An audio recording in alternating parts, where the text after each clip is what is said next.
UNSC, आपने सुना होगा कि भारत यूएनएससी की अध्यक्षता करने वाला है। तो ऐसे में हमें जानना जरूरी होता है कि यूएनएससी या यूनाइटेड नेशन क्या होता है। जय हिंद साथियों, मैं हूं सुधांशु जैन और आप देख रहे हैं एग्जाम टर्मिनल। आइए जानते हैं दोस्तों, क्या है यूएनएससी और क्या है यूनाइटेड नेशन। वर्तमान समय में भारत पाकिस्तान और चीन दोनों मोर्चे पर युद्ध जैसी स्थिति का सामना कर रहा है। तो भारत को यूनाइटेड नेशन की शाखा यूएनएससी यानी यूनाइटेड नेशन सिक्योरिटी काउंसिल की अध्यक्षता मिलना बहुत महत्वपूर्ण हो जाता है। ऐसे में भारत के सामने क्या मुद्दे हैं कि वह इन मुद्दों को उठाकर अंतर्राष्ट्रीय स्तर पर अपनी स्थिति मजबूत कर सकता है। भारत की ओर से यूएनएससी में स्थायी प्रतिनिधि टीएस त्रिमूर्ति भारत की ओर से यूएनएससी की अध्यक्षता करेंगे और भारत की ओर से प्रमुख मुद्दे होंगे समुद्री सुरक्षा, शांति प्रक्रिया और आतंकवाद। आतंकवाद भारत के लिए एक महत्वपूर्ण मुद्दा है।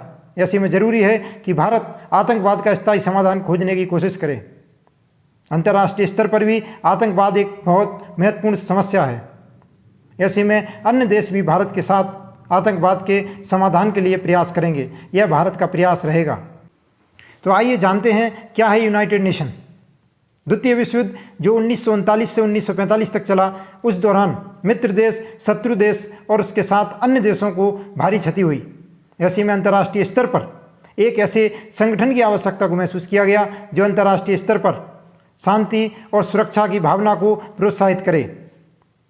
इसी आवश्यकता को पूरा करने के लिए कई देशों के प्रयास से 24 अक्टूबर 1945 को संयुक्त राष्ट्र की स्थापना की गई।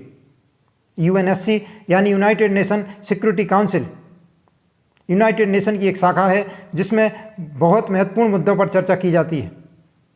भारत को अगस्त माह के लिए इसकी अध्यक्षता करने का मौका मिला है।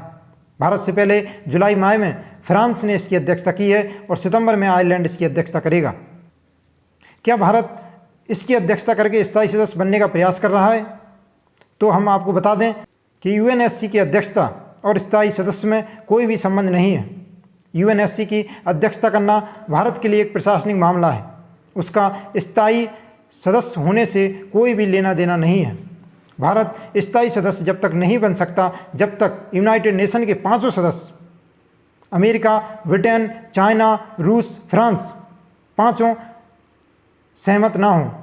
और भारत की स्थायी सदस्य बनने में सबसे बड़ी बाधा चाइना है। चाइना प्रत्येक बार वीटो पावर का यूज करके भारत को स्थायी सदस्य बनने से रोक देता है। भारत फिलहाल यूनाइटेड नेशन का अस्थायी सदस्य है। प्रत्येक देश अस्थायी सदस्य के रूप में 2 वर्ष के लिए यूनाइटेड नेशन में शामिल होता है। अब आपके मन में प्रश्न आ रहा होगा कि भारत क्या पहली बार यूएनएससी की अध्यक्षता कर रहा है?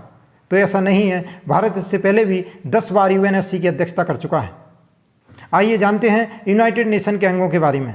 यूनाइटेड नेशन के 6 अंग होते हैं जिनमें जनरल असेंबली यानी महासभा, यूएनएससी यानी यूनाइटेड नेशन सिक्योरिटी काउंसिल यानी सुरक्षा परिषद, इसके बाद सचिवालय, उसके बाद आता है अंतर्राष्ट्रीय न्यायालय, उसके बाद आता है सामाजिक आर्थिक परिषद और सबसे लास्ट आता है ट्रस्टीशिप काउंसिल यानी न्यासधारिता परिषद।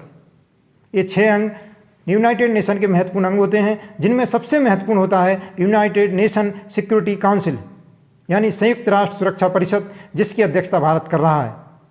ऐसे में संपूर्ण दुनिया की नज़रें भारत पर हैं कि भारत किन मुद्दों पर बात करेगा और संपूर्ण विश्व के देशों से समर्थन प्राप्त करेगा। वर्तमान समय की परिस्थितियां अगर देखें तो अमेरिका सेना अफगानिस्तान से जा रही है। तालिबान अफगानिस्तान पर कब्जा बढ़ा रहा है। आर्टिकल 370 को पूरे हुए 2 वर्ष हो चुके हैं और भारत अगस्त यानी इसी माह अपना 75वां स्वतंत्रता दिवस मनाने की तैयारी कर रहा है। ऐसे में भारत के लिए जरूरी है कि वह अध्यक्षता रहते हुए प्रमुख मुद्दों जैसे आतंकवाद, अंतर्राष्ट्रीय भ्रष्टाचार और अंतर्राष्ट्रीय देशों के बीच ऐसी संधि जिससे कि भारत काले धन पर नियंत्रण कर सके, यह भारत के प्रमुख मुद्दे रहे हैं। अभी हमने देखा कि भारत यूएनएससी की अध्यक्षता क्यों कर रहा है और यह समय महत्वपूर्ण क्यों है। अगर आपको जानकारी अच्छी लगी हो तो आप लाइक करें, कमेंट करें और चैनल को सब्सक्राइब जरूर करें। बहुत बहुत धन्यवाद दोस्तों।